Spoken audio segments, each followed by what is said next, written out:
ਸਲਾਮ ਅਲੈਕੁਮ। ਦੇਖੋ ਸਾਡੀ ਭੈਣ ਹੈ, ਇਹਨਾਂ ਨੇ 4-5 ਕਮੈਂਟ ਕੀਤੇ ਸਨ, ਕਹਿੰਦੇ ਨੇ ਕਿ ਭਾਈ ਤੁਸੀਂ ਜਿਹੜਾ ਨਾ ਇੰਗਲਿਸ਼ ਨਿਜ਼ਾਮੇ ਤਲੀਮ ਦੇ ਖਿਲਾਫ ਬੋਲ ਕੇ ਲੋਕਾਂ ਨੂੰ ਤਲੀਮ ਤੋਂ ਦੂਰ ਕਰਦੇ ਹੋ। ਭੈਣੇ ਮੇਰੇ ਵਾਸਤੇ ਹੋਏ ਨਾ, ਮੈਂ ਪਾਕਿਸਤਾਨ 'ਚ ਜਿੰਨੇ ਵੀ ਇੰਗਲਿਸ਼ ਸਕੂਲ ਇੰਗਲਿਸ਼ ਜ਼ਬਾਨ ਸਿਖਾਉਣ ਦੇ ਅਦਾਰੇ ਨੇ ਨਾ, HE ਬੀਕਨ ਉਸੂਲ ਪਲ ਸਭ ਬੰਦ ਕਰਕੇ ਇੱਕ ਨਿਜ਼ਾਮੇ ਤਲੀਮ ਆਪਣੀ ਮਾਂ ਬੋਲੀਆਂ ਦੇ ਵਿੱਚ ਸਭ ਨੂੰ ਪੜ੍ਹਾਵਾਂ। ਔਰ ਤੁਸੀਂ ਉਹ ਆਂਦੇ ਹੋ ਮਾਸਟਰ ਕਰਕੇ ਮੈਂ ਸਬਰ ਸ਼ੁਕਰ ਕਰ ਰਹੀ ਹਾਂ 8000 ਦੇ ਵਿੱਚ। ਜਿਹੜੀ ਨੌਕਰੀ ਨੇ ਤੁਹਾਨੂੰ 8000 ਤੇ ਮਜਬੂਰ ਕੀਤਾ ਹੈ ਤੇ ਮੈਨੂੰ ਇੱਥੇ ਡਿਲੀਵਰੀ ਤੇ ਮਜਬੂਰ ਕੀਤਾ, ਜਿਹੜੀ ਨਿਜ਼ਾਮੇ ਤਲੀਮ ਨੇ, ਮੈਂ ਉਹਦੇ ਤੇ ਪਾਬੰਦੀ ਲਾ ਦਿਆਂਗਾ। ਤੁਸੀਂ ਇਸ ਤੋਂ ਕੋਈ ਸਿਲਾਈ ਕਢਾਈ ਸਿੱਖ ਲੈਂਦੇ, ਕੋਈ ਕਰੋਸ਼ੀਏ ਦਾ ਕੰਮ ਸਿੱਖ ਲੈਂਦੇ, ਕੋਈ ਵੀ ਹੁਨਰ ਸਿੱਖ ਲੈਂਦੇ ਨਾ, ਤੁਸੀਂ ਇਹ 60,000 ਤੋਂ ਜ਼ਿਆਦਾ ਕਮਾਉਣਾ ਸੀ ਜਿਹੜਾ ਤੁਸੀਂ ਮਾਸਟਰ ਕਰਕੇ ਕਮਾ ਰਹੇ ਹੋ।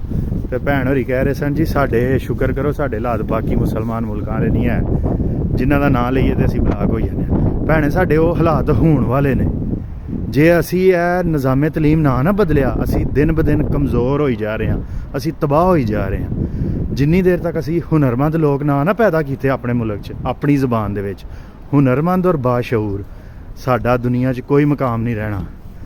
ਪੌੜੀਆਂ ਚੜ੍ਹ ਕੇ ਮੈਂ ਥੱਕ ਗਿਆ ਤੇ ਤੁਸੀਂ ਸਬਰ ਨਾ ਕਰੋ। ਇਹਨੂੰ ਇਹ ਨਾ ਆਖੋ 8000 ਤੇ ਮੈਂ ਸਬਰ ਸ਼ੁਕਰ ਕਰ ਲਿਆ। ਕਿਉਂ ਕੀਤਾ? ਇੱਥੇ ਟੀਚਿੰਗ ਅਸਿਸਟੈਂਟ ਹੈ ਨਾ ਜਿਹੜੀ, ਉਹ 10 ਲੱਖ ਰੁਪਈਆ ਕਮਾ ਰਹੀ ਹੈ, 3000 ਪਾਉਂਡ। ਤੁਹਾਡਾ ਹੱਕ ਹੈ ਕਿ ਜੇ ਤੁਸੀਂ ਉਸਤਾਨੀਆਂ ਹੋ ਨਾ ਸਾਡੀਆਂ ਭੈਣਾਂ, ਤੁਹਾਡਾ ਹੱਕ ਹੈ ਤੁਸੀਂ 5 ਲੱਖ ਘੱਟੋ ਘੱਟ ਪਾਕਿਸਤਾਨੀ ਕਮਾਓ।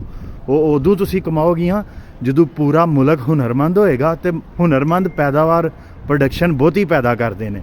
ਤੇ ਜਦੋਂ ਪੂਰਾ ਮੁਲਕ 22 ਸਾਲ ਦੀ ਜ਼ਿੰਦਗੀ ਜ਼ਾਇਆ ਕਰਕੇ ਬੇਹੁਨਰ ਹੋ ਗਿਆ 8-8000 ਤੇ ਫਸੇ ਹੈ, ਤੇ ਮੁਲਕ 'ਚ ਪ੍ਰੋਡਕਸ਼ਨ ਕਿੱਥੋਂ ਪੈਦਾ ਹੋਣੀ? ਜਦੋਂ ਤੁਹਾਡੇ ਲੋਕ ਹੁਨਰਮੰਦ ਹੋਣਗੇ, ਅੱਛੀ ਚੰਗੀਆਂ ਪ੍ਰੋਡਕਟਸ ਬਣਾਵਾਂਗੇ ਤੇ ਸਾਡੀਆਂ ਤਨਖਾਹਾਂ ਵੀ ਜ਼ਿਆਦਾ ਹੋਣਗੀਆਂ। ਅੱਲਾ ਦਾ ਨਾਂ ਜੇ ਅੱਜ ਖਤਮ ਹੋਣਾ ਚਾਹੀਦਾ ਪਾਕਿਸਤਾਨ 'ਚ ਇੰਗਲਿਸ਼ ਨਿਜ਼ਾਮੇ ਤਲੀਮ। ਰੱਬ ਦਾ ਨਾਂ ਜੇ ਮੈਂ ਇਸ ਨਿਜ਼ਾਮੇ ਤਲੀਮ ਦੇ ਖਿਲਾਫ ਇਕੱਲਾ ਨਾ ਬੋਲਾਂ, ਤੁਸੀਂ ਸਾਰੇ ਮੇਰੇ ਨਾਲ ਰਲ ਕੇ ਬੋਲੋ।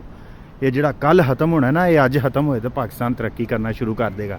ਜਿੱਦਣ ਇੰਗਲਿਸ਼ ਅਦਾਰਿਆਂ ਤੇ ਪਾਕਿਸਤਾਨ ਤੇ ਪਾਬੰਦੀ ਲੱਗੀ ਨਾ, ਉਸ ਦਿਨ ਤਰੱਕੀ ਸ਼ੁਰੂ ਹੋਣੀ ਹੈ।